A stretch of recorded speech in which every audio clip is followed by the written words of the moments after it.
कि या तो आप अल्लाह को मानो और या आप जहन्नुम में जाओगे। जिस दिन हिंदू अपने शास्त्र पढ़ेगा वो कभी बलि देगा नहीं, और मुसलमान बलि केवल इसलिए देता है क्योंकि उसने अपनी किताबें पढ़ी। ये अंतर है हमारे बीच में। जो भी हिंदू अपने धर्म को पढ़ेगा वो कभी किसी जीव को पीड़ा नहीं देगा।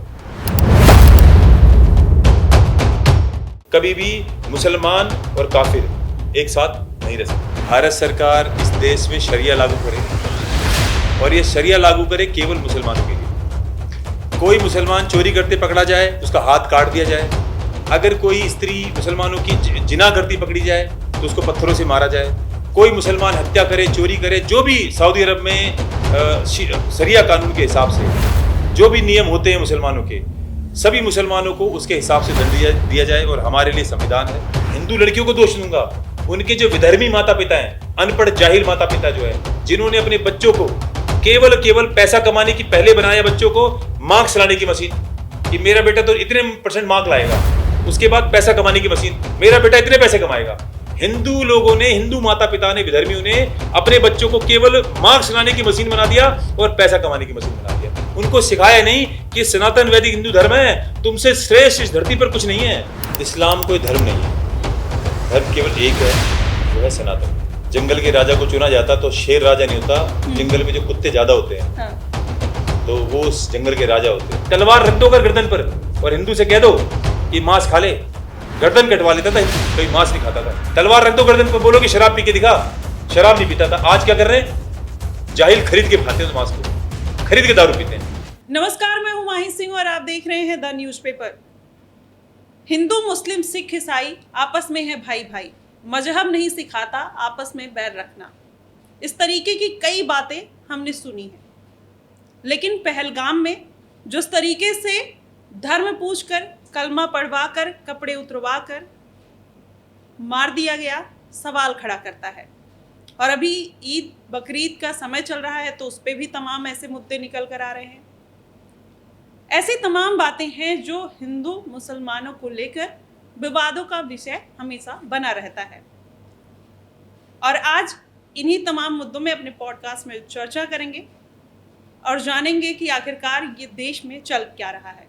हमारे साथ धर्म प्रचारक अरुण कृष्णा जी जुड़े हैं। इनसे जानेंगे जो धर्म के बारे में, हिंदू सनातन धर्म के बारे में अच्छी समझ रखते हैं, और उनसे जानते हैं कि आखिरकार ये देश में जिस तरीके से माहौल बनाया जा रहा है उसकी सच्चाई क्या है। बहुत बहुत स्वागत है अरुण कृष्णा जी आपका। सर, जिस तरीके से अभी देखा जाए लगातार हिंदू मुसलमान का एक मुद्दा चला, जिसमें पहलगाम का सबसे पहले जोड़ लेंगे कि धर्म पूछकर मारा गया, कलमा पढ़वाया गया, कपड़े उतरवाए गए। आखिरकार ये मुद्दा कब तक चलेगा और क्यों चल रहा है? इसके पीछे का वजह क्या है? सबसे बड़ी बात, ये लड़ाई ना तो राजनीतिक है ना किसी देश की है। ये लड़ाई है विचारधाराओं की और मानसिकता की। ये लड़ाई है दो अलग अलग पुस्तकों की, दो अलग अलग मानसिकता की। जहाँ पर सनातन धर्म आपको सिखाता है सर्वे भवन्तु सुखिनः, सर्वे सन्तु निरामया, सर्वे भद्राणि पश्यन्ति मां कश्चित् दुर्भाग् भवेत्, अयम निजा परो वेति गणना लघुचेतसाम उदारचरिता नाम तु वासुदेव कुटुम्बकम। हमारे सनातन धर्म में इस तरह के आपको श्लोक मिलेंगे जो किसी परिवार, किसी समाज, किसी देश की बात नहीं करते, वो पूरे विश्व को अपना परिवार मानते हैं और ये भी कहते हैं कि सभी निरोगी रहें, सभी स्वस्थ रहें, पूरा विश्व का कल्याण हो। ये सनातन धर्म की विचारधारा है। ये विचारधारा जब इस्लामिक मानसिकता से टकराती है तो वहां पर द्वंद्व का आरंभ होता है। आप अगर कुरान की केवल एक आयत 98 समझेंगे तो कुरान की एक आयत कहती है the worshipper and the deity which is worshipped both will go to hell। पूजक, मूर्ति पूजक, जिसे वो बुत परस्त कहते हैं, बुत परस्त और जिस देवता की बुत परस्ती हो रही है, दोनों जहन्नुम में जाएंगे। जबकि इसके उलट सनातन धर्म क्या कहता है? सर्वे भवन्तु सुखिनः, कि सभी लोग सुखी रहे। ये जो विचारधारा है कि माई वे और हाईवे, ये माई वे और हाईवे की लड़ाई है कि या तो आप अल्लाह को मानो और या आप जहन्नुम में जाओगे। जब एक 4 वर्ष का बच्चा मदरसे के अंदर सुबह शाम दिन रात यही नफरत पड़ेगा, जब वो बच्चा बड़ा होगा, विकसित होगा, जब वो वयस्क बनेगा, तो आप सोचिए उसके मन में क्या आएगा। उसके मन में केवल एक चीज़ आएगी कि केवल मैं हूँ और मेरा अल्लाह है, मेरा नबी है। जो इसको नहीं मानेगा उसको हम जहन्नुम पहुँचाएंगे। ये लड़ाई है सनातन धर्म और इस विचारधारा की। और ये लड़ाई केवल आज बहुत से लोग इसे 10 साल के बीजेपी के कार्यकाल से जोड़ते हैं, लेकिन ये 1947 जब देश विभाजित हुआ तब 20 लाख हिंदू सिख काटे गए थे केवल इस मानसिकता के कारण, और पाकिस्तान बांग्लादेश इसी मानसिकता पे बना है। आपने भी जिक्र किया कि बच्चों को ऐसी तालीम दी जाती है बचपन से, और वहाँ पर अगर देखा जाए तो अभी कलमा जब पढ़वा के मारा गया था, तमाम ऐसी चीज़ें, कपड़े उतरवाकर धर्म पूछकर, कहीं ना कहीं लोगों के मन में एक गहरा प्रभाव डालता है। और सब ये कहते हैं कि आतंकवाद का धर्म नहीं होता, लेकिन क्या वाकई में आतंकवाद का धर्म नहीं होता? क्योंकि आप देखेंगे जितने आतंकी संगठन हैं, लश्कर-ए-तैयबा, जैसे मोहम्मद, मुजाहिदीन, ये मुजाहिदीन, ये सारी चीज़ें जो हैं, ये क्यों हमेशा इस्लाम से प्रेरित होकर आती हैं? इतने नाम है कि ना आपको नाम याद होंगे ना उन्हें बोल पाओगे। वो सब के सब इस्लाम से जुड़े हुए हैं। पहली बात तो मैं आपको करेक्ट कर दूं, इस्लाम कोई धर्म नहीं है। धर्म केवल एक है, वो है सनातन। अच्छा। हाँ, और सनातन हिंदू धर्म में जो हिंदुओं का जन्म हुआ, ये हिंदू तो हम इसे 5-7-8 हजार सालों से हम लोग हिंदू बोले जाते हैं, नहीं तो हम लोग आर्यव्रत बोले जाते थे। और हमारा जन्म, हमारी उत्पत्ति 2 करोड़ वर्ष पहले हुई है। 1.98 करोड़ ईयर्स हमारा जन्म, हमारी उत्पत्ति हुई है। और सनातन धर्म है, ये सारे पंथ, विचारधारा, मानसिकताएं हैं जो बाद में जन्मी। इस्लाम का जन्म सबसे अंत में हुआ है। लेकिन ये थोड़ा कंट्रोवर्शियल नहीं हो जाएगा कि आप ये बोल रहे हैं कि इस्लाम कोई धर्म नहीं है? क्योंकि 57 देश जो ऐसे हैं जो इस्लामिक कंट्री के तौर पे रिप्रेजेंट करते हैं खुद को, और अगर ये बात बोली जाए तो कहीं ना कहीं देखिए ऐसा है, अगर इस तरह से जंगल के राजा को चुना जाता तो शेर राजा नहीं होता। जंगल में जो कुत्ते ज्यादा होते हैं, हाँ। तो वो उस जंगल के राजा होते। केवल किसी की संख्या ज्यादा है, उसके बेस पे आप ये चुन नहीं सकते कि कोई ज्यादा है या कम है। दूसरी बात आपको बताऊं, केवल यूएई और सऊदी अरब को आप छोड़ दो, कतर को एक ले लो, कुवैत को ले लो, ऐसे 4-5 देश उसमें से लगा लो जो अय्याश देश हैं। अय्याश देश पैसे से समृद्ध हैं, बहुत तेल के कुएं खुले पड़े हैं। उनके अलावा कोई एक देश बताओ इस्लाम का जो सुखी रह रहा हो। एक देश का नाम लो आप जो बहुत सुखी संपन्न हो। इन 5-7 देशों को हटा दो, अगर कतर, यूएई, सऊदी अरब, इनको हटा दो, उसके बाद एक देश का नाम बताओ जो सुखी हो। पाकिस्तान, बांग्लादेश, सीरिया, अफगानिस्तान, सूडान, किसी भी देश का आप नाम लोगे, वहां पर आप देखोगे कि ये आपस में एक दूसरे को मार रहे हैं।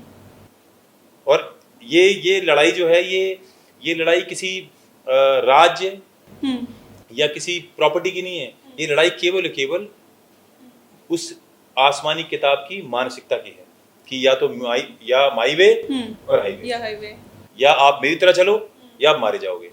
तो ये जो कॉन्सेप्ट है, अभी एक चर्चा बहुत और चल रही है, ईद बकरीद का समय चल रहा है, इस पे अगर थोड़ा सा भी कट आउट करते हैं तो उसको लेकर भी तमाम तरीके की बातें निकल कर आ रही है। वो ये कह रहे हैं कि हमारा धर्म है, हमारे इस्लाम में 1400 साल। फिर आपको करेक्ट कर दूं, वो धर्म नहीं है, वो उनके हिसाब से, मैंने नहीं बोला है। हाँ, वो कहते हैं कि हमारे धर्म में ये चीज़ें लिखी गई। क्योंकि अभी मैं कुछ दिन पहले कवर करने गई तो वहाँ पर ये चीज़ वो बोले कि 1400 साल पुरानी चीज़ें हैं, चली आ रही है, तो हम तो नहीं मानते। वहीं एक तरफ योगी सरकार ने चाहे गाय को लेकर, नील गाय हो, ऊँट हो, तमाम तरीके के भैंसे हो, इन सब पे प्रतिबंध लगाया है।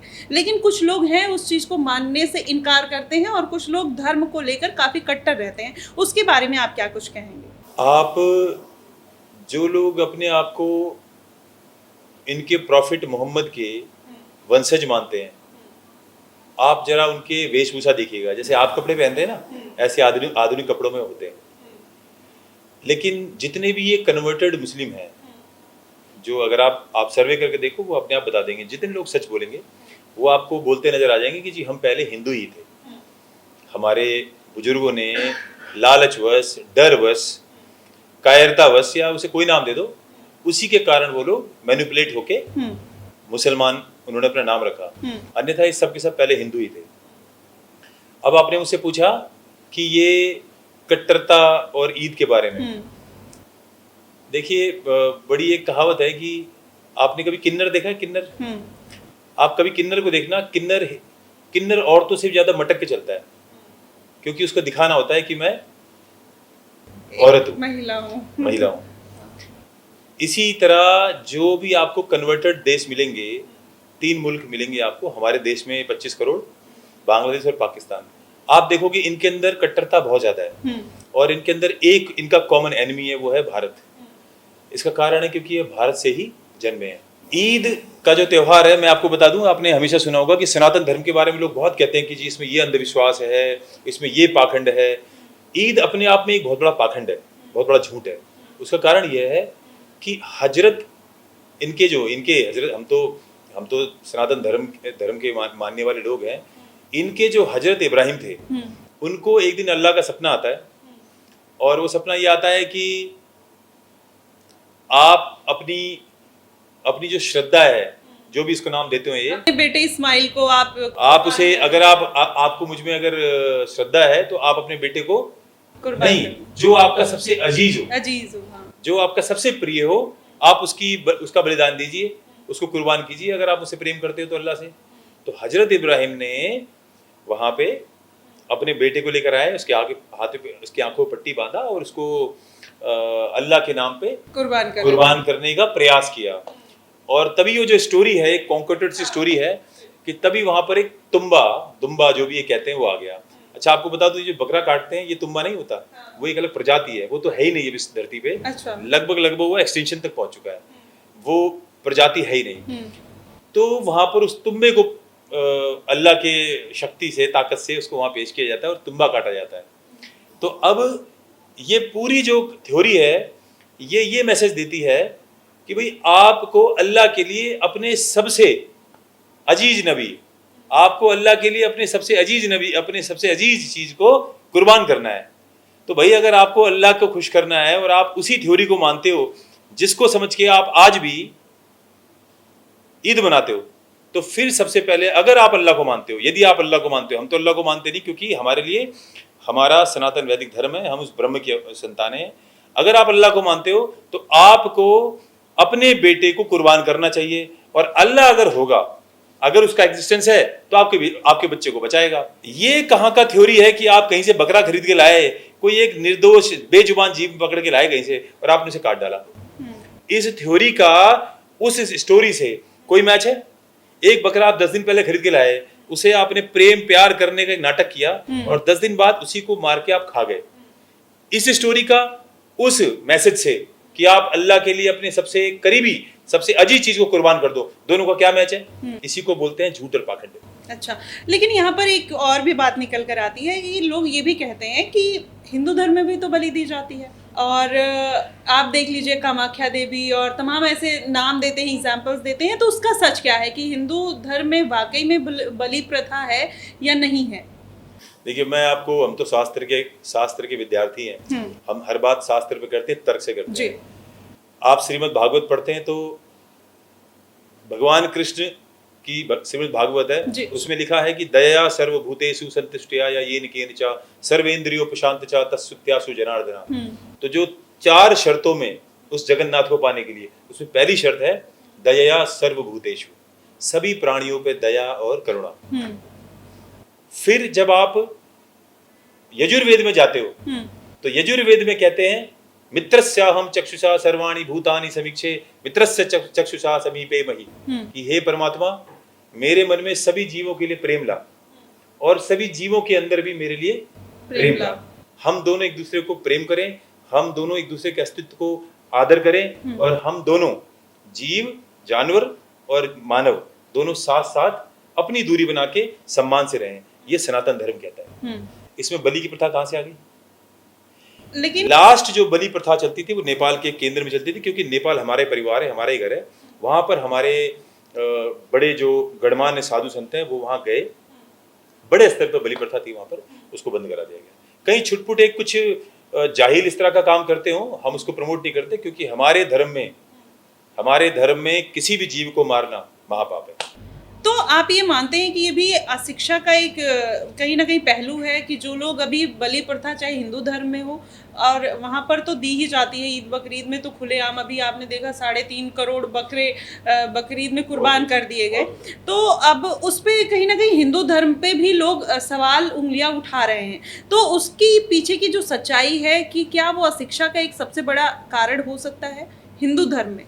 मैं इसको बड़े ही सरल शब्दों में बताऊंगा, इसे अन्यथा ना लिया जाए। मुसलमान बलि चढ़ाता है, अपराध करता है जीवों पे कुरान पढ़कर, और हिंदू बलि देता है क्योंकि उसने अपने शास्त्र पढ़े नहीं होते। जिस दिन हिंदू अपने शास्त्र पढ़ेगा वो कभी बलि देगा नहीं, और मुसलमान बलि केवल इसलिए देता है क्योंकि उसने अपनी किताबें पढ़ी हुई हैं। ये अंतर है हमारे बीच में। जो भी हिंदू अपने धर्म को पढ़ेगा वो कभी किसी जीव को पीड़ा नहीं देगा, क्योंकि हिंदू धर्म बहुत महान है। इस धरती की उत्पत्ति केवल केवल सनातन वैदिक हिंदू धर्म से हुई है। यहाँ पर एक और चीज आती है, जैसे कट्टरता की अगर बात करें तो मुस्लिम धर्म में जो लोग हैं वो ज्यादा कट्टर हैं, 5 वक्त का नमाज पढ़ते हैं, अपनी चीजों को लेकर काफी ज्यादा वो मोटिवेटेड रहते हैं। लेकिन वहीं हिंदू में कहीं ना कहीं ये चीजें लुप्त होती जा रही है। हाउ टू अवेकन हिंदूज, ये सबसे बड़ा सवाल बनता है। क्या कहेंगे इसके अंदर? अब एक पॉलिटिकल एंगल आएगा। क्योंकि हमारे संस्कृति को बड़े ही षड्यंत्र से, मैं सभी जनता को बोलना चाहता हूँ, हमारी संस्कृति को बड़े ही षड्यंत्र से, बड़ी ही प्लानिंग से इसका नाश किया गया है। उसके अंदर बॉलीवुड की फिल्में, जो हमारे जिस कांग्रेस ने 70 साल इस देश पे राज किया, और तथाकथित कॉन्वेंट स्कूल, अंग्रेजी स्कूल, आप देखोगे कि हमारे मैं सभी जनता को बताना चाहता हूँ कि आज से मात्र 70-80 साल पहले हमारी बच्चियां जब विद्यालय जाया करती थी तो पूरी ड्रेस पहनती थी, पूरी यूनिफॉर्म होती थी, उस पर चुन्नी, दुपट्टा, सूट सब पहना करती थी, और उसी तरह स्कूल जाती थी। हम स्त्री पुरुष को अलग नहीं करते थे, लेकिन हाँ, दोनों का अपना सेक्शन जरूर था गुरुकुल में कि स्त्री वहाँ पढ़ेगी, कन्या वहाँ पढ़ेगी, बाल वहाँ पढ़ेगा। लेकिन बड़े ही चालाकी, बड़े ही षड्यंत्र के साथ, बड़े ही मक्कारी के साथ हमारे गुरुकुल खत्म किए गए। हमारे धर्मों की पुस्तकें, शास्त्रों को स्कूलों से खत्म किया गया। बड़े ही दुर्भाग्य की बात है कि आज भारत की भूमि पर हिंदी भाषा, जो हमारी राष्ट्रभाषा है, हिंदी भाषा केवल एक एडिशनल सब्जेक्ट बन के रह गई है। एक एडिशनल सब्जेक्ट। आप जब स्कूलों में जाओगे तो आपको हिंदी भाषा, सारे सब्जेक्ट आपको इंग्लिश में मिलेंगे। वो लड़कियां जो पहले कभी सूट पहना करती थी, रिस्पेक्टेबल कपड़े पहनती थी, आज वो घुटने से ऊपर स्कर्ट पहनती हैं। उनको स्कर्ट पहनना नहीं था, उनको स्कर्ट पहनाया गया है। ये वेस्टर्न कल्चर का विष हमारे शरीर में डाला गया है ताकि हमारे धर्म का संपूर्ण नाश हो जाए। ये हमारे समस्त हिंदू समाज को समझने की आवश्यकता है कि किस तरह से हमारे धर्म को खत्म किया गया, और इन्हीं चीजों के साथ साथ कुरीतियां शुरू। जी, अभी आपने जिक्र किया कि कहीं ना कहीं शास्त्र से हम लोग, वेद से, पुराण से, रामायण महाभारत से पीछे जा रहे हैं। और हमने देखा है बचपन में जब हम भी स्कूलिंग करते थे तो हमें भी पता है कि हिस्ट्री में बाबर का बेटा हुमायूं का जहाँ, अकबर का जहांगीर, हमें पूरा रटा हुआ है। लेकिन वहीं अगर बात आती है, राजा दशरथ के पिता कौन थे नहीं पता है, उनके ग्रैंडफादर कौन थे नहीं पता है, या फिर ऐसे ही हमारे देश में जो बड़े बड़े योद्धा हुए हैं उनके बारे में भी हमें, उनकी वीर गाथा के बारे में नहीं पता है। तो उसके बारे में क्या कुछ कहेंगे कि मतलब भारत के स्वतंत्रता के बाद जितने भी हमारे शिक्षा मंत्री हुए सारे मुस्लिम रखे गए। बड़ी योजनाबद्ध तरीके से कांग्रेस ने सारे मुस्लिमों को, सारे शिक्षा मंत्रियों को मुस्लिम रखा। तो आपको क्या लगता है, मुसलमान राणा प्रताप, दशरथ, राम, राणा संगा, इनकी प्रशंसा करेंगे, उनके बारे में लिखेंगे?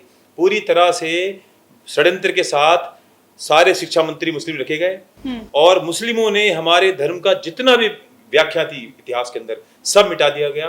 और बहुत ही उल्टी सीधी बातें, कहीं पर शिवाजी के बारे में आलोचना, कहीं महाराणा प्रताप के बारे में आलोचना लिख के, और अकबर जैसे जिहादी, औरंगजेब जैसे क्रूर आतंकवादी, और शाहजहां जैसे एक अय्याश व्यक्ति को हमारा हीरो बनाया गया। ये सारा का सारा किया हुआ कांग्रेस का है।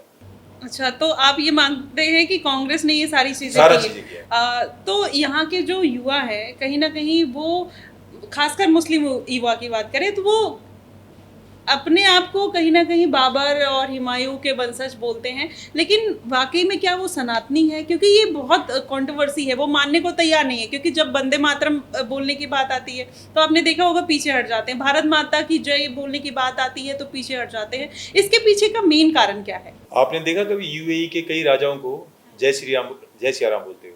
आप यूएई के कई राजाओं को देखोगे माला पहनते हैं, टीका लगवा लेते हैं, जय सिया राम बोलते हैं, क्योंकि उनका जो अपब्रिंगिंग हुई है वो किसी और कालखंड में किसी और ढंग से हुई है। ये जितने भी है ना कन्वर्टेड, आप देखोगे सबसे ज्यादा विरोध करते हैं। और आज से मात्र 20 वर्ष पहले आपको बुर्का पहनने वाली जो एक खातून है इनकी, उनकी संख्या बहुत नगण्य थी, लगभग नगण्य थी। ये जब से बीजेपी आई है, और बीजेपी जब महिला सुधार के नाम पे बीजेपी ने जब दोनों मजहब को और हिंदू धर्म को जब समान लेके चलने का प्रयास किया, हमारी वर्तमान सरकार ने 3 तलाक भी उसके अंदर आपने सुना खत्म किया गया और उसके लिए सजा के दंड के प्रावधान रखे गए।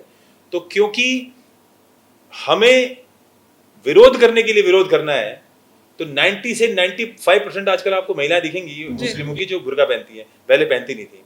ये केवल विरोध है, ये सब जानते हैं। आप सर्वे करके देखिए, जब आप इनके पीछे 4-5 पुस्तों में जाएंगे, ये सब के सब हिंदू थे, ये जानते हैं इस बात को। हमने बहुत लोगों से बात करी, सबने बोला कि हाँ जी हमारे पूर्वज हिंदू थे। वो टीवी पे आके स्क्रीन पे कुछ भी बोलते हैं अपनी बात रखने के लिए, आप जब इनसे बैठोगे अंदर खाने, ये सब जानते हैं और सब बोलते हैं, स्वीकारते हैं कि हमारे जो पूर्वज थे वो हिंदू ही थे। तो बोलने और मानने में फर्क होता है, तो आखिरकार मानेंगे कब? जब, क्योंकि यहाँ पर देखिए हमारे देश में इतने मुस्लिम हैं और तमाम ऐसे लोग रहते हैं अलग अलग धर्म के, अलग अलग समुदाय के, तो उनको तो अगर सनातनी का पाठ पढ़ाना, अखंड भारत बनाना है या फिर विश्व गुरु बनना है, तो सबको एक सौहार्द के साथ लेकर चलना पड़ेगा। तो वो किस तरीके से होगा, क्या लगता है? कभी सौहार्द नहीं आएगा इस देश में। ये बड़ा स्टेटमेंट है आपका। हिंदू मुसलमान कभी सौहार्द नहीं आ सकता। हाँ। और कुछ ऐसे मुस्लिम हैं जो अपनी किसी आसमानी पुस्तक से ज्यादा इस राष्ट्र को अहमियत देते हैं, उनको मुसलमान ही बाइकाट कर देते हैं उनका। कुछ लोगों को मैं जानता हूँ, वो पक्के राष्ट्रवादी हैं, मन से राष्ट्रवादी हैं। वो ये भी जानते हैं कि उनका जो पूर्वज थे वो हिंदू ही थे, वो स्वीकारते हैं, टीवी पे आके हमारे सामने बैठते हैं और बोलते हैं हाँ जी महाराज जी हम हिंदू ही थे पहले। उनका बहिष्कार होता है, उनको फतवा जारी होता है। आपको एक बात बताता हूँ कि एक ओशो करके एक दार्शनिक हुआ करते थे। ओशो ने एक बड़ी अच्छी बात बोली इस्लाम और हिंदू धर्म के ऊपर। उन्होंने हिंदुओं के पाखंड के ऊपर भी चर्चा करी, जो हिंदू धर्म के अंदर कुरीतियां, हमारे वेदों में कुरीतियां नहीं है, हमारे शास्त्रों में कुरीतियां नहीं है, ये कुरीतियां डाली गई परंपरा के तौर पर, पॉइजन किया गया ताकि ये समाप्त हो जाए, हिंदू धर्म संस्कृति समाप्त हो जाए। तो ओशो ने क्या कहा? ओशो ने कहा कि सनातन वैदिक हिंदू धर्म चिरकाल से है, अनंत काल से है, लेकिन आज भी वो नया नवीन दिखता है, बिल्कुल फ्रेश दिखता है। क्यों? क्योंकि जैसे ही कोई कुरीति हिंदू धर्म में आती है, उसको बदलने के लिए, उस कुरीति को हटाने के लिए सबसे पहले जो युवा आते हैं, सबसे पहले जो लोग आते हैं वो हिंदू ही होते हैं। और उन कुरीतियों का सपोर्ट करने के लिए कभी हिंदू खड़ा नहीं होता। लेकिन इस्लाम 1400 वर्ष मात्र पहले धरती पे आया, उसका जन्म हुआ, वो जो भी कारण थे, 1400 वर्ष के अंदर ही इस्लाम इतना भारीपन, इतना अंधकार में है और इतना बोझ है इस्लाम में कि आपको ऐसा लगता है जैसे इस्लाम पता नहीं कब से जन्मों जन्मों से चलाता है। क्यों? क्योंकि इस्लाम के अंदर रिफॉर्मेशन का स्कोप नहीं है। वो कहते हैं कि इस्लाम के लिए आपको केवल नकल चाहिए, अकल नहीं चाहिए, जबकि हमारा सनातन धर्म केवल तर्कों पे आधारित है। आप तर्क दो, आप पूछो कि राम कौन थे, आप ये बोलो कि बहुत से लोग कहते हैं कि राम मांसाहारी थे, वो हम बताते हैं उनको बिल्कुल रेफरेंस के साथ। तो आप सनातन वैदिक धर्म में आपको जो पूछना है आप पूछिए, हम उसके हर प्रश्न के उत्तर देने के लिए तैयार बैठे हैं। आप ये क्वेश्चन आप इस्लाम में करके देख लीजिए, वो कहते हैं भैया अल्लाह के इस्लाम में कोई अकल नहीं लगेगी, केवल नकल। तो जो नकल पे चलते हैं, जो ये स्कोप ही नहीं रखते कि उनके धर्म, उनके मजहब में कोई हम इंप्रूवमेंट कर सकते हैं, तो आपको क्या लगता है जिस मजहब का बेस है कि भाई काफिर जहन्नुमी होता है, काफिर की हत्या आपको जन्नत पहुंचाएगी, जन्नत में 72 हूरें हैं, एक हूर की लंबाई 132 फुट है, वो 70,000 कपड़े पहनी है, उसके बाद भी उसका गुदा दिखेगा, और वो वहां पर एक आप वहां पर बायसेक्सुअल लड़के गे भी मिलेंगे आपको यूज करने के लिए, आपको शराब की नदियां मिलेंगी। ये जिस पुस्तकों में लिखा हो और ये बच्चे को 4 साल की आयु से पढ़ाया जाता हो, तो आप बताइए वो बच्चा और एक तरफ वैदिक बच्चा जो बचपन से सीख रहा हो कि दया सर्वभूतेषु, सभी प्राणियों पे दया करो, उसका अपना अस्तित्व, मेरा अपना अस्तित्व, उसके प्राण की भी वही वैल्यू है जो मेरी है। वो 4 साल का बच्चा तो सीख रहा है कि भगवान के चरणों में सर रखना अपना, और बड़ों के पैर छूना, सभी जीवों की सहायता करना, सभी जीवों को प्रेम देना। एक बच्चा 4 साल की आयु में सीख रहा है कि भैया इब्राहिम ने अपना बच्चा किया था, ईद आई है, बकरी ईद पे 4 साल के बच्चे के हाथ में चाकू देते हैं काटने के लिए। तो जब 4 साल का बच्चा चाकू से एक जीव को काटेगा और एक बच्चा पूजा करेगा, प्रेम से फूल डालेगा, प्रसाद खिलाएगा, तो जब बच्चे बड़े होंगे वो, तो आपको क्या लगता है भविष्य कैसा होगा? कभी नहीं सुधरेगा। इसीलिए हिंदू और मुसलमान, मैं ये छोटा कर रहा हूं इसे, मुसलमान और काफिर किसी भी देश में दुनिया के कभी एक साथ रह नहीं सकते चैन से। तो सत्य बोलने के लिए साहस चाहिए, में साहस है, साहस से बोल रहे हैं। हम धर्म प्रचारक हैं, हम राजनीति में नहीं है। हम वो जो बोलते हैं जो सत्य है, कभी भी मुसलमान और काफिर एक साथ नहीं रह सकते। तो क्या इस देश में जिस तरीके से हिंदू मुस्लिम का कॉन्फ्लिक्ट चलता आ रहा है वो चलता ही रहेगा? और एक सवाल इसमें है कि जब ये मैं भी मानती हूँ कि जब आप इस्लाम धर्म के बारे में बोल देते हैं तो आपको सर तन से जुदा करने की धमकी मिल जाती है। शर्मिष्ठा पनौली का आपने भी हाल ही में हुआ केस देखा कि 1500 किलोमीटर से आकर पुलिस गिरफ्तार कर लेती है क्योंकि मुस्लिम वोट बैंक को खुश करना था। तो कहीं ना कहीं राजनीति भी है, लेकिन इसकी एक सामाजिक तौर पर देखें तो वास्तविकता भी है जो ज़मीनी स्तर पर चल रही है कि कट्टरवाद कहीं ना कहीं इस्लाम में देखने को मिलता है कि उनके सरिया पे आप नहीं बोल सकते, उनके कुरान पर नहीं बोल सकते, उनके इस्लाम पर नहीं बोल सकते हैं, उनके माँ बहन के बारे में आप कोई टिप्पणी नहीं कर सकते हैं, लेकिन वो सारा कुछ वो कर सकते हैं। ऐसा क्यों? मैं सरकार से ये निवेदन करता हूँ, भारत सरकार से, कि भारत सरकार इस देश में शरिया लागू करे, और ये शरिया लागू करे केवल मुसलमानों के लिए। कोई मुसलमान चोरी करते पकड़ा जाए, उसका हाथ काट दिया जाए। अगर कोई स्त्री मुसलमानों की जिना करती पकड़ी जाए तो उसको पत्थरों से मारा जाए। कोई मुसलमान हत्या करे, चोरी करे, जो भी सऊदी अरब में शरिया कानून के हिसाब से जो भी नियम होते हैं मुसलमानों के, सभी मुसलमानों को उसके हिसाब से दंड दिया जाए। और हमारे लिए संविधान है, हम भारतीय संहिता के हिसाब से चलते हैं और उसी के हिसाब से हमें दंड मिले। और सभी मुसलमानों को सरकार से मेरा निवेदन है कि शरिया लागू करके इनको उसी तरह सजा दी जाए जो सऊदी अरब में मुसलमानों को सजा दी जाती है। तब इनके अंदर से कट्टरता निकलेगी। जब चोरी पे हाथ काटे जाएंगे, हत्या पे गला काटा जाएगा, गोलियों से मारा जाएगा, बलात्कार पे इनके प्राइवेट पार्ट काटे जाएंगे, तब इनको पता चलेगा शरिया कितना कठिन है यूज करना। ये बड़े मैनिपुलेटिंग ढंग से जहां पर इनको लगता है कि शरिया यूज करना है वहां पर शरिया यूज कर लेते हैं। जहां पर इनको अधिकार चाहिए होते हैं शरिया के अनुसार, वहां पर ये शरिया यूज करते हैं। जहां पर लगता है कि मेरा हाथ काटा जाएगा, मुझे गोली मारी जाएगी, वहां शरिया चाहिए नहीं। ये जो दोगलापन है ना इस्लाम में, इस्लामियों में, ये मैं सरकार से बोलता हूँ कि पूरी तरह से इस देश में मुसलमानों के लिए शरिया लागू कर दें और उसी तरह इनके हाथ काटे जाएं, इनको गोली मारी जाए, इनको फांसी दी जाए, इनकी महिलाओं के साथ भी उसी तरह से बर्ताव किया जाए। और हम हिंदुओं को, सिखों को, क्योंकि हम सिखों को, जैन को, बौद्ध को अपना भाई मानते हैं, हमारे ही शरीर के हिस्से हैं वो, और उनके लिए भारतीय न्याय संहिता लागू की जाए, हमारे सरकार से अनुरोध है। जी, आपने बड़ा स्टेटमेंट दे दिया। यहाँ पर एक चीज़ सवाल ये भी बन जाता है, व्हाट इज़ लव जिहाद?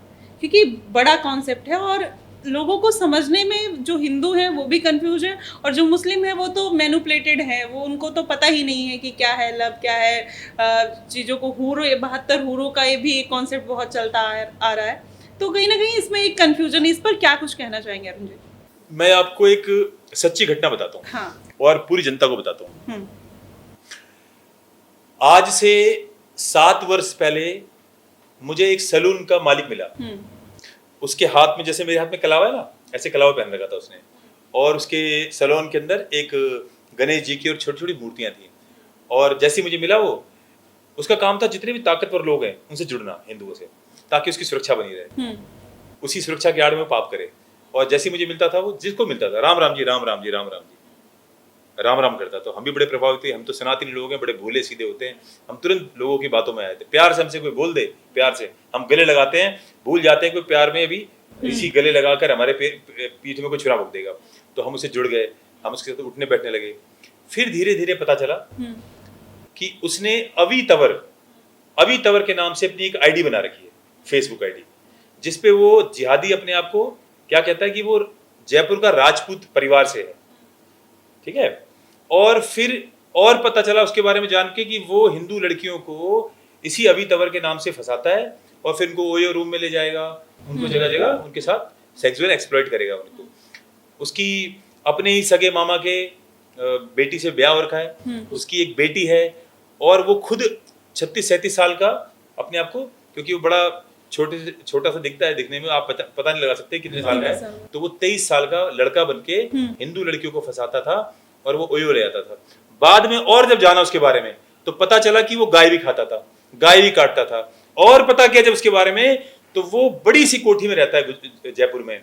उस बड़ी सी कोठी में रहकर भी, पढ़े लिखे परिवार से होकर भी, अपने घर के छोटे छोटे बच्चों से वो जानवर कटवाते थे ईद पे।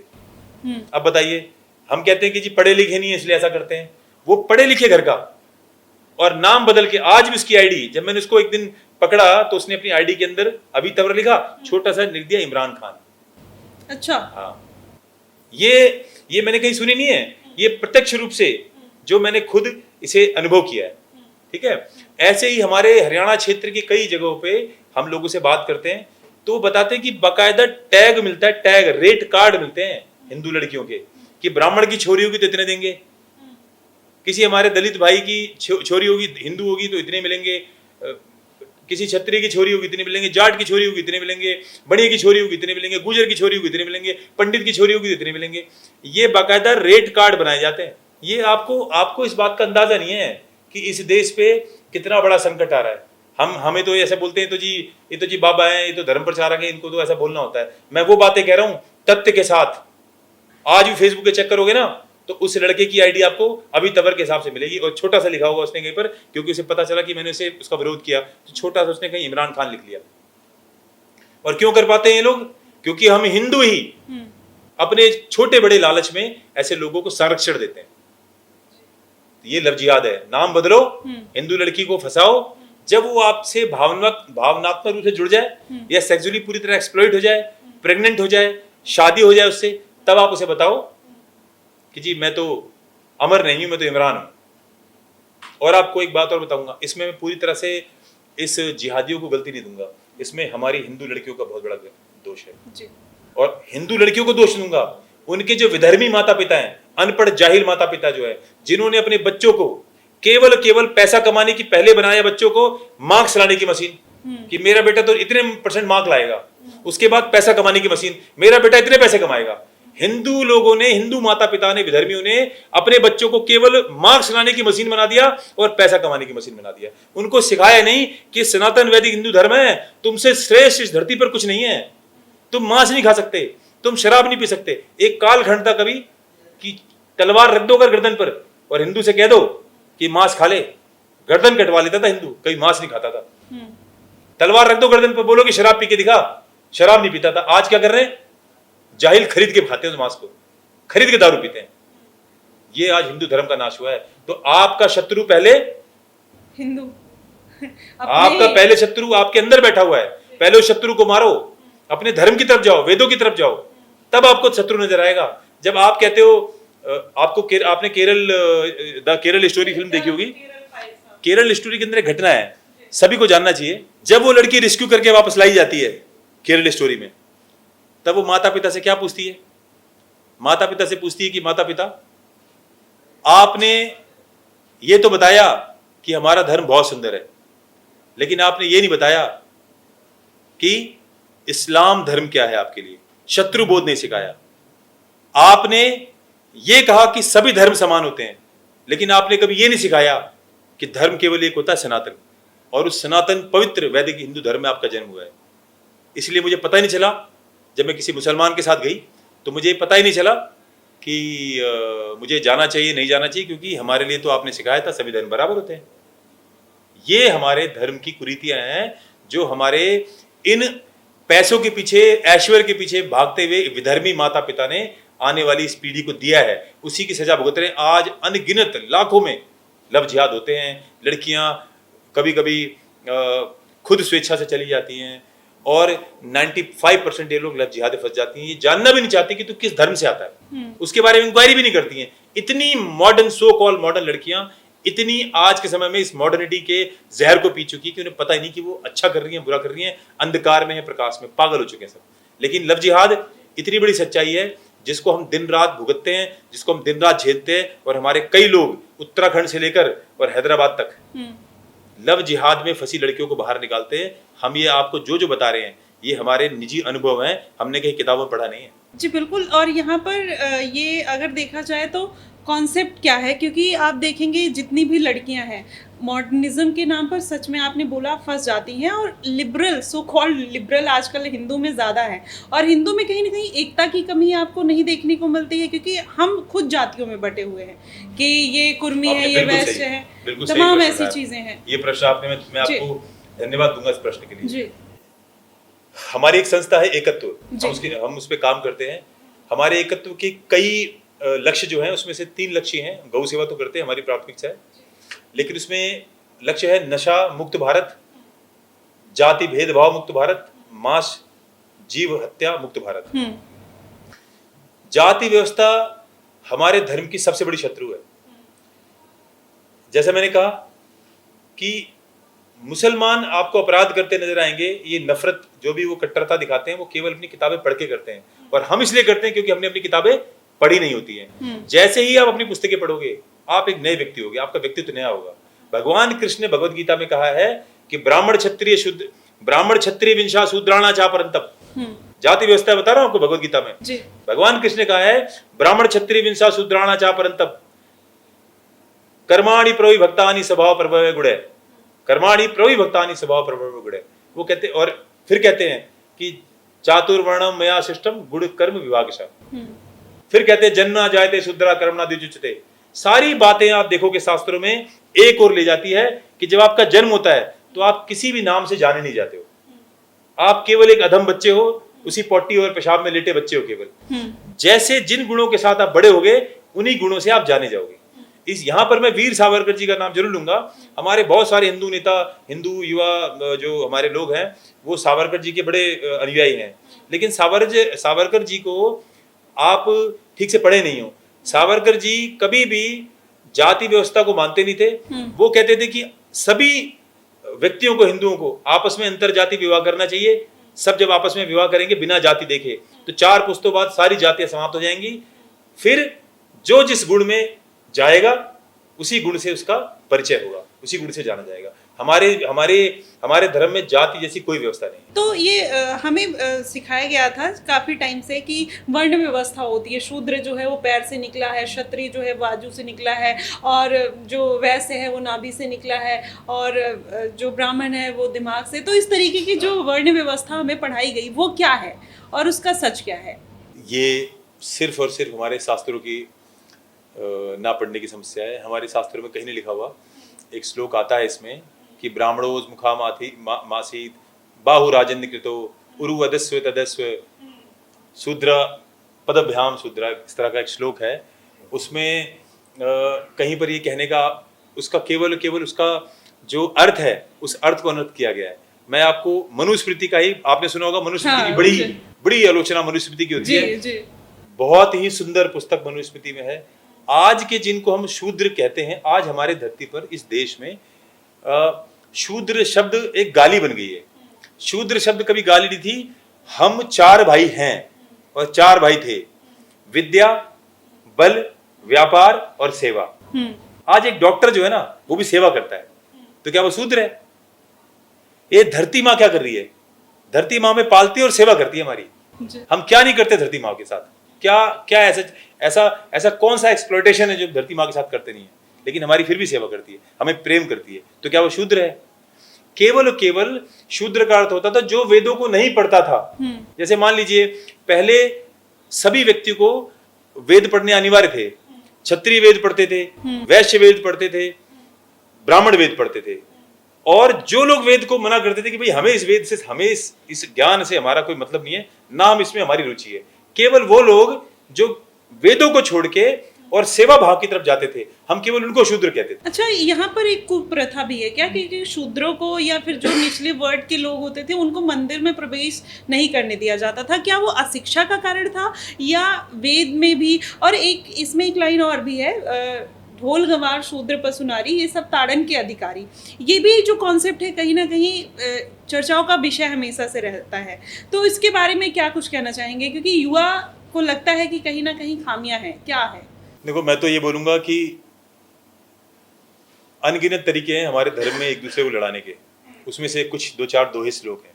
अगर आज के वर्तमान परिप्रेक्ष्य में ये श्लोक से फिट नहीं बैठते तो सरकार इनको हटा क्यों नहीं देती है? आपके लिए क्या बड़ा है, 4-6 श्लोक बड़े हैं या हमारे धर्म के जो 100 करोड़ लोग हैं वो एकजुट रहे? अगर किसी भी मेरे भाई को इस श्लोक से आपत्ति है, मैंने क्या कहा, शूद्र कोई बड़ा शब्द नहीं है। जो वेदों को नहीं पढ़ता था वो शूद्र था। क्यों? क्योंकि जब दशरथ महाराज ने यज्ञ किया अपने पुत्रों के लिए, पुत्र प्राप्ति के लिए, तो उस यज्ञ के अंदर उन्होंने चारों वर्णों को बुलाया, चारों वर्णों को उन्होंने न्योता दिया।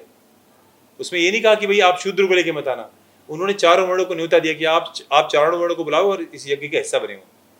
इसका मतलब कि कोई छुआछूत ही नहीं। और ना ही, जैसे आपने बोला, ना ही हमारे देश में, हमारे शास्त्र में तब हम सीताफल की और इस तरह की चीजों की बलि दिया करते थे, उसे एक तरह की भेंट थी वो।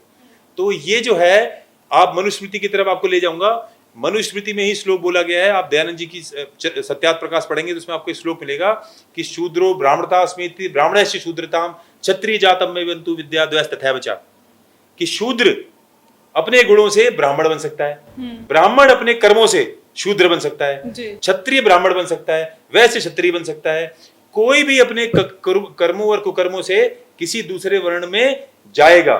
कर्म प्रधान बता, कर्म प्रधान था। ये मैं आपको मनुस्मृति का श्लोक बता रहा हूँ। मनुस्मृति को लेकर भी एक कंट्रोवर्सी रहती है। जब से भीमराव अम्बेडकर ने उनको जलाया था उसके बाद कहीं ना कहीं मनुस्मृति की जो क्रेडिबिलिटी है वो खत्म होती हुई नजर आई। और उसमें मुस्लिम लोग भी, जैसे अभी आपने देखा द केरला फाइल्स और जब हुई थी, तो उसमें किस तरीके से मैनिपुलेट किया जाता है। मनुस्मृति का नाम उसमें सबसे पहले लिया जाता है। ये कहा जाता है कि तुम्हारे जो कृष्ण थे उन्होंने तो कितनी शादियाँ की थी, और राम जी को वो तो अपनी पत्नी को, इस तरीके का मैनिपुलेशन कहीं ना कहीं हिंदू लड़कियों को बरगलाने के लिए मुस्लिम की तरफ से की जाती है। और एक पॉइंट आउट भी, एक क्वेश्चन मार्क भी लगाया जाता है। तो उस पर क्या कहना चाहेंगे? शास्त्र ज्ञान, पुराणों में किया हुआ, कुछ रशियन लेखक मैकॉले जैसे, कुछ विदेशी ब्रिटिश लेखक, जिन्होंने बड़े षड्यंत्र से ये प्लान किया कि कैसे इनका नाश किया जाए संस्कृति का, और अपने हिसाब से पुस्तकों का इंटरप्रिटेशन किया। भगवान कृष्ण की कोई 16,000 रानियां नहीं थी। ये सब बकवास बातें हैं। वो कृष्ण, कान्हा, गोपियां, कन्हैया, कपड़े लेके भाग गए, सब हमारे धर्म का सिर्फ आलोचना करने के लिए, उपहास करने के लिए चीजें। भगवान कृष्ण 12-13 साल की उम्र में उन्होंने योग शिक्षा, ज्ञान शिक्षा, वेद और राजनीतिक ज्ञान उन्होंने पढ़ा, और वो शुद्ध योगी राज थे। उनसे जुड़ी जितनी भी कहानियां हैं, उनको एक रोमांटिक हीरो की तरह जो पेश किया जाता है, ये हमें आपने सुना होगा फिल्मों में, वो करे तो करेक्टर ढीला, हम करे तो रासलीला। आप सोचो हिंदू कितने मूर्ख हैं कि अपने ही देवी देवता, अपने ही आराध्यों के बारे में फिल्मों में इस तरह की घटिया बात करके उसकी मजाक उड़ाते हैं, जबकि भगवान कृष्ण का ये रूप नहीं है, वो योगी राज थे। आप जब पढ़ोगे उनके बारे में तो उनको योगी राज कहा जाता है। साक्षात योगी थे वो, वीरों में वीर, दानियों में दानी, राजनीतिज्ञ में राजनीतिज्ञ, और संतों में संत थे वो, ज्ञानी, चारों वेदों के ज्ञाता थे। ऐसे थे हमारे भगवान कृष्ण। उनका क्या बना के रख दिया हमने? एक रोमांटिक हीरो की तरह बना के रख दिया। ऐसे ही हमारे भगवान राम थे। तो ये बड़ा दुख होता है हमें, हम लोग बड़े भावनात्मक रूप से इसमें इमोशनल हो जाते हैं सुन के, कि जब हमारे इतने सुंदर हमारा जीवन, हमारे आराध्य, हमारे भगवान, इतनी सुंदर उनकी छवि, इतना सुंदर उनका इतिहास, और हमने उनको क्या बना दिया है। ये बड़े षड्यंत्र के साथ हमारे साथ किया गया है। ऐसा कुछ था नहीं। मैं आपको एक घटना बताता हूँ आपको। इससे बहुत से लोग, भगवान राम, एक कांग्रेस का एक नेता है विधर्मी, उसने कहा था भगवान राम भी तो मांस खाते थे। एक महाराष्ट्र का एक नेता है, मुझे उसका नाम भी नहीं पता, ऐसा कुछ है भी नहीं जिसको नाम जानूं मैं, तो उसने बाकायदा काफी कंट्रोवर्सी चली थी, और ये बोला गया था कि भगवान राम भी तो मांस खाते हैं। तो मैं सभी जनता को बताना चाहता हूँ एक घटना। जब भगवान हनुमान माँ सीता से पहली बार मिलते हैं लंका में, तो जब सीता मैया भगवान हनुमान से राम के बारे में पता करती हैं, उनके बारे में जानना चाहते हैं, इच्छुक होती है कि वो क्या खाते हैं, वो कैसे रहते हैं मेरे बिना, उनका जीवन कैसा चल रहा है, वो मुझे यहाँ से रावण को मार के कब ले जाएंगे। और जब उनके भोजन के बारे में संदर्भ आता है, तब हनुमान जी कहते हैं कितना सुंदर कहते हैं भगवान राम के बारे में। कहते हैं कि न मासम राघवो भोक्ते न चैव मधु सेवते वन्यम विहितम नित्यम भक्त मस्नानि पंचमम, कि कोई राजपूत, कोई रघुवंशी, कोई क्षत्रिय मांस नहीं खाता और ना ही वो शराब पीता। तो फिर हमारे भगवान राम मांस कैसे खा सकते हैं जंगल में और शराब कैसे पी सकते हैं? तो क्या करते हैं भगवान राम? 4 समय 5 पहर होते हैं, उसमें 4 पहर उपवास रखते हैं और 1 समय कंदमूल भोजन खा के रहते हैं। ऐसे हमारे राम थे। और क्या बनाया गया राम को हमने आज? ये केवल और केवल अपने शास्त्रों से दूर और शास्त्रों से छेड़खान और वेदों की तरफ ना जाने के कारण, अपने शास्त्रों को ना जानने के कारण आज एक 2 कौड़ी का आदमी आपके सामने आता है और आपके धर्म को गाली देके जाता है और आप जवाब नहीं दे पाते उसका। वाकई में यही कारण है कि जब कोई और देश के लोग या फिर अपने ही देश के लोग जब ये कह देते हैं साफ तौर पर कि अपने ही भगवान पर उंगलियां उठाने लगते हैं, जब अपने धर्म की बारी आती है तो कहीं ना कहीं वो चुप हो जाते हैं और कुछ खुलकर नहीं बोल पाते हैं। तो यहाँ पर एक कॉन्सेप्ट और है कि मुस्लिम कट्टर है अपने धर्म को लेकर, लेकिन जब हिंदू देवी देवताओं का चाहे फिल्मों में, चाहे वही फिल्म के जो एक्टर एक्ट्रेस हैं या कॉमेडियन हैं, मुनव्वर फारूकी जिस तरीके से मजाक उड़ाते हैं सीता माता का, वहाँ पर भी लोग जो हिंदू ही लोग हैं वो चुप रहते हैं, वो भी हंसते हैं, क्योंकि उनके शो में तो वो भी रहते हैं, वो हंसते हैं। वो कितना खतरनाक हो सकता है आने वाले टाइम में हमारी जनरेशन के लिए? मैं अपने देश के हर एक हिंदू को ये मेरा आपसे विनती है कि केवल पेट, पैसा और परिवार अपने जीवन का लक्ष्य मत बनाओ, अन्यथा मारे जाते आए हो, मारे जाते जाओगे और एक दिन समाप्त हो जाओगे। और एक बात मैं हर मंच से कहता हूं और अभी आज से फिर इस मंच से कहता हूं, ये भारत भूमि 1 करोड़ वर्ग किलोमीटर की थी और आज कितनी बची है? केवल 32 लाख वर्ग किलोमीटर बची है और उसके अंदर भी 25 करोड़ मुस्लिम रहते हैं जो अलगाववाद से पूरी तरह प्रेरित हैं। तो अगर आप देखोगे तो आज प्रैक्टिकली केवल 20 लाख वर्ग किलोमीटर भारत की भूमि बची है सनातनियों के लिए। और हम क्या कहते हैं? कुछ तो बात है, हस्ती मिटती नहीं हमारी, बरसों से रहा है दुश्मन जहां, हमारे बकवास हम करते रहते हैं। ठीक है, सच्चाई क्या है? 1 करोड़ वर्ग किलोमीटर से हम 20 लाख वर्ग किलोमीटर पे आ गए हैं। कश्मीर हमारे पास नहीं है, 9 राज्य हमारे पास नहीं है, बंगाल हमारे हाथ से लगभग समाप्त हो चुका है, दिल्ली के कई जिले हिंदू विहीन हो चुके हैं, मेघालय, उत्तराखंड, देहरादून। और हम क्या कह रहे हैं? कुछ तो बात है, हस्ती मिटती नहीं, सब बकवास बातें। ये देश 1 करोड़ से 20 लाख आ चुका है। सभी लोगों से मेरा अनुरोध है, पैसा, परिवार और पेट, इससे बाहर आके अपने धर्म को जानो। माता पिता, पढ़ो धर्म के बारे में और अपने धर्म के बारे में केवल पढ़ो नहीं, अपने बच्चों को धर्म के हिसाब से चलाओ, उनको शास्त्रों का ज्ञान दो, उनको धर्म का ज्ञान दो। अन्यथा कश्मीर में जो लोग मारे गए हैं उनके पास 1-1 हजार एकड़ भूमि थी, बड़े बड़े सेब के बागान थे और वो भी मूर्खों की तरह भाईचारा करते थे हिंदू मुसलमान। आज वो पिछले 50 सालों से टेंट में जीवन काट रहे हैं। कहां गया भाईचारा? कहां गया भाईचारा? वो जब लोगों की पेंटे खोल खोल के देखी गई और ये चेक किया गया कि बता भाई तू मुसलमान है, कलमा पढ़ के दिखा, अगर कलमा पढ़ेगा तो गोली तो बच जाएगा और कलमा नहीं पढ़ पाएगा तो मार देंगे। ये कोई भाईचारा नहीं, सब बकवास बातें। हमें केवल अपने धर्म को जानना है, अपने शास्त्रों को, वेदों को पढ़ना है और अगर अपना अस्तित्व बचाना है।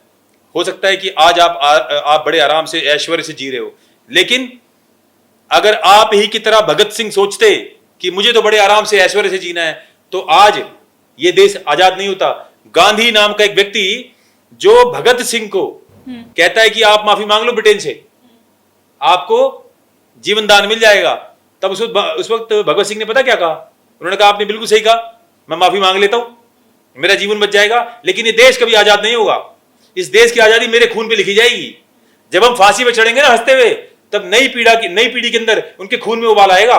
और अगर हमने आज माफी मांग ली केवल अपने प्राणों के लिए, तो देश अगले 100 साल तक गुलाम रहेगा।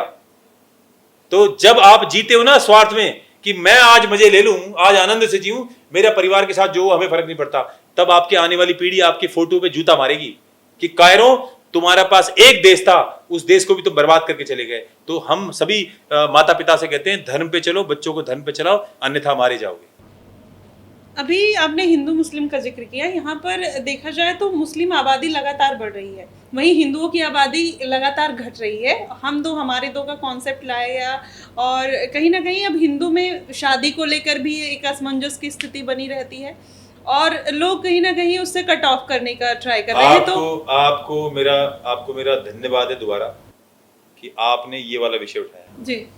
शायद इन सारी हम लोग, हमारा काम है अपने धर्म को जागरूक करना, लेकिन हम कभी कभी विषय भूल जाते हैं, विषयांतर हो जाते हैं। ये पॉइजन भी हमें दिया गया, ये वाला पॉइजन पहले बोला गया हम दो हमारे दो, तो मूर्ख हिंदुओं ने तुरंत उसे कैच कर लिया। लेकिन जो इस्लामी है इस बात को उन्होंने कभी नहीं माना। उन्होंने कहा जो अल्लाह दे रहा है, खाना मोदी देगा, बच्चे अल्लाह देगा। उसके बाद आया शेर का बच्चा एक ही अच्छा।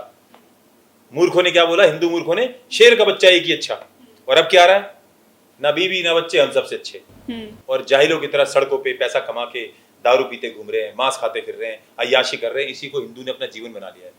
आपको मैं किसी व्यवसाय के, किसी काम के खिलाफ नहीं हूँ, शिक्षा के खिलाफ नहीं हूँ, कॉर्पोरेट लाइफ के खिलाफ नहीं हूँ, लेकिन मैं कॉर्पोरेट लाइफ की एक सच्चाई जरूर बताऊंगा आपको। आज आप जाके देखिए गुरुग्राम, बेंगलोर, दिल्ली के शहरों में आप जाके लड़कियों का हालत देखिए। पैसा कमाती हैं, माता पिता रहते हैं किसी छोटे बी टाउन में, उनको 10-20 हजार महीना भेजती हैं। माता पिता खुश कि मेरी बेटी तो जो काम कर रही है वो तो पैसा भेज रही है। 35-35 साल की लड़कियां शराब पीती घूम रही हैं, सिगरेट पीती घूम रही हैं, न शादी, न बच्चे, न परिवार, न धर्म। आप उनके कपड़े देखिए, आप उनका रहने का ढंग देखिए, आपको शर्म आ जाएगी बोलते हुए कि हमारे हिंदू धर्म की बेटियां हैं। एक पद्मावती थी कि कोई छू न दे इसलिए आग में कूद गई, और आज कहती है मुझे छुआ क्यों नहीं, इसलिए लड़ती हैं। आप देखिए क्या नाश हमारे धर्म का रखा है। 12,000 माताओं ने, बहनों ने पेट में बच्चा लिए और अग्नि कुंड में कूद गई कि कहीं ये जिहादी हमारा शरीर न छू दें। और आज इस बात से कंफ्यूज जाती है कि आज मैंने जो मॉडर्न कपड़े पहने थे मुझे कोई देख नहीं रहा। ये हाल है लड़कियों का, ये नाश है धर्म का। तो इसको बचाए कैसे जाए? केवल माता पिता, केवल आप बचाओगे, जो भी हमारे जो युवा पीढ़ी बचाएंगे। इनको पता होना चाहिए, आप कोई भी कपड़े पहनो, आप जीन्स पहनो, शर्ट पहनो, कपड़ों परिधान आपका परिचय नहीं है। आपका परिचय आपके अंदर क्या है, आप अपनी जड़ों से कितना जुड़े हुए हो। आपको एक सच्चाई बताता हूं, पद्मावती में जितनी भी हमारी जो माताएं बहनें थे जिन्होंने जौहर किया, जौहर तो आप जानते होंगे, जौहर सभी हमारा समाज जानता होगा। जौहर का मतलब होता है अग्नि कुंड में कूद के अपने आप को आत्मदाह कर लेना। क्या हिंदू समाज जानता है कि रानियों ने जौहरी क्यों चुना? इसका उदाहरण आपको पाकिस्तान से दूंगा। पाकिस्तान में जब कोई सुंदर बेटी मरती है किसी की, जब कोई पाकिस्तान में सुंदर लड़की मरती है तो उसकी कब्र पे गेट लगाया जाता है, उसकी कब्र पे गेट लगा के ताला मारा जाता है। आप चेक कर लेना, एक बात भी तर्कहीन नहीं बोलूंगा, आप चेक करोगे आपको सब कुछ मिल जाएगा, मीडिया में हर चीज मिल जाएगी तथ्य के साथ। पाकिस्तान में जब कोई सुंदर बेटी किसी की मरती है तो उसकी कब्र को ताला मारा जाता है, क्योंकि बाहर जिहादी खड़े हैं गिद्ध नोचने के लिए मरी हुई लाश को भी। जब वो सड़ जाती है, उसका शरीर खराब हो जाता है, तब उसको आजाद किया है। तो सच्चाई है, सुनने में बड़ी कड़वी लग रही होगी आपको, लेकिन बोलूंगा सत्य, क्योंकि हमने सत्य बोलने के लिए हमने कसम खाई है। इसीलिए वो रानियां, हमारी माताएं बहनें जौहर करती थी, क्योंकि इन्हें पता था कि ये जो आतंकवादी जिहादी हैं ये हमारी लाशों के साथ भी बलात्कार करेंगे, नहीं तो जहर खा के मरती। दुनिया में सबसे जो पीड़ादायक मौत है वो क्या है? आग में जल के मरना। लेकिन वो उसको चुनती थी ताकि उनके शरीर को कोई छू न सके। ये पवित्र धरती हमारे भारत की है। आप सोचो कहाँ थे और कहाँ आ गए। कैसे लोगों को, कहीं ना कहीं युवाओं को प्रेमानंद महाराज आजकल भक्ति की तरफ ले जाने का एक प्रयास कर रहे हैं और लोगों में जागरूकता आ रही है। तो आजकल के युवाओं को किस तरीके से अपने हिंदू संस्कृति की तरफ मोल्ड किया जाए, क्योंकि ये सवाल अब लोगों के बीच में कौध रहा है। जो युवा हैं वो सोचते हैं भक्ति की तरफ जाने, लेकिन हमारी जो लाइफस्टाइल है, हमारा जो वेस्टर्न मॉडर्न कल्चर है, कहीं ना कहीं वो रोक देता है। तो उसके लिए कैसे लोगों को प्रेरित कर सकते हैं? आपने शायद कभी नोटिस किया हो कि जब पहले कभी कोई डेलीगेशन आता था, कोई प्रधानमंत्री हमारे देश में आते थे, तो जो हमारे देश के पीएम होते थे उनको ताजमहल देते थे जी। वो मकबरा, वो कब्रिस्तान हाँ। गिफ्ट किया है। और कब्रिस्तान क्या था? शाहजहां की 8वीं बीवी थी जो बच्चे पैदा कर मर गई और 20,000 हिंदुओं के हाथ काटे गए, तब वो कब्रिस्तान बना। उस कब्रिस्तान को गिफ्ट किया जाता था।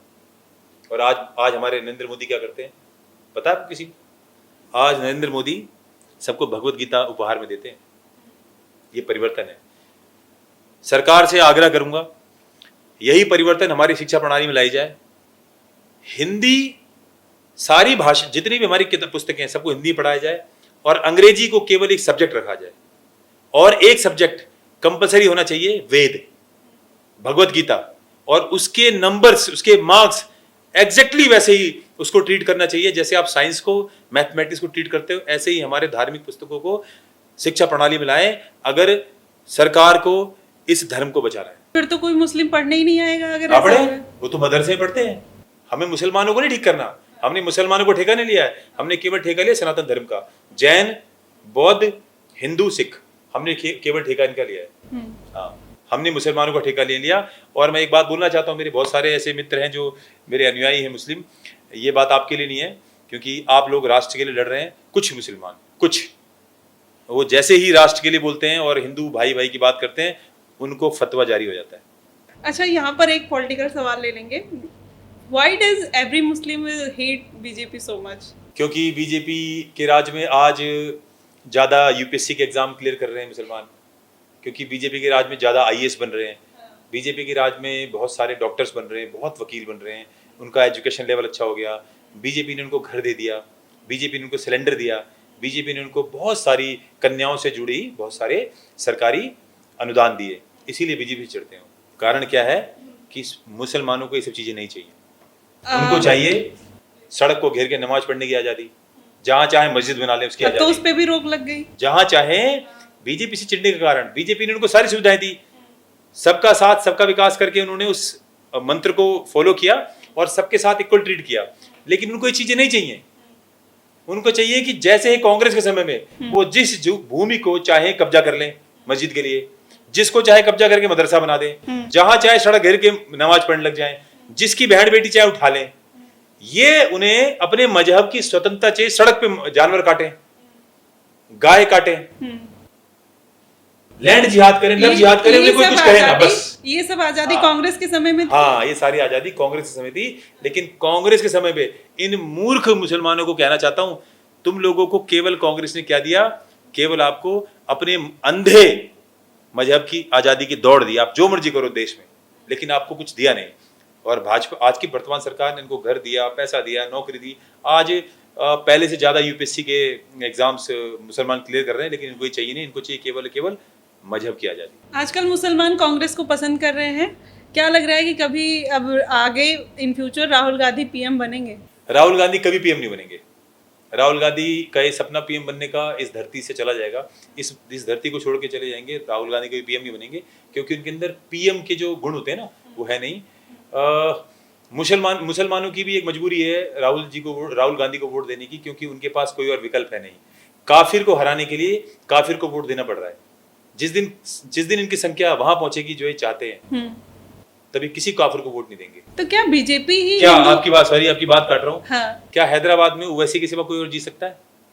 क्या उत्तर प्रदेश में 38 सीटें हैं मुस्लिम बहुल्य, उसमें कोई हिंदू जीत सकता? कभी नहीं जीतेगा। शायद ही कोई जीत जाए पूरे भारत में, वहां केवल मुसलमान जीतेगा।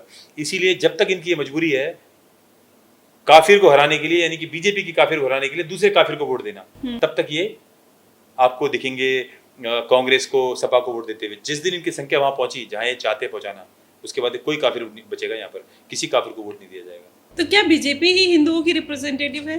बिल्कुल हिंदुओं की। मैं तो एक और इससे अलग बात बोलता हूँ, कभी भी किसी हिंदू को ना बीजेपी के कंधे बैठना चाहिए और ना किसी और पार्टी के।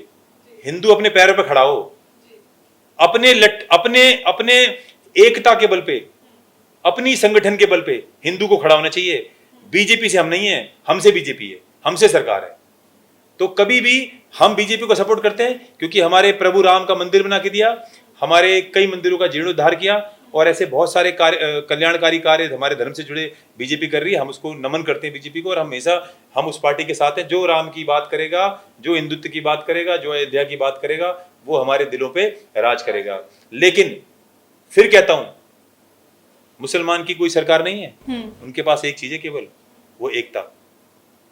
इसीलिए सभी हिंदुओं को कहता हूं कि भाइयों, किसी पार्टी की पीठ पे मत बैठो, अपना संगठन खड़ा करो, अपने बल पे जियो और अपने सनातन वैदिक धर्म को ऊपर रखो, ना कि किसी पार्टी को। जो पार्टी आपके धर्म की बात करेगी उसको सपोर्ट करो, जैसे कोई आपके धर्म से अलग जाए उसका बहिष्कार करो। जी बिल्कुल, आपने तमाम जानकारी दी अरुण कृष्णा जी, आपका बहुत बहुत धन्यवाद।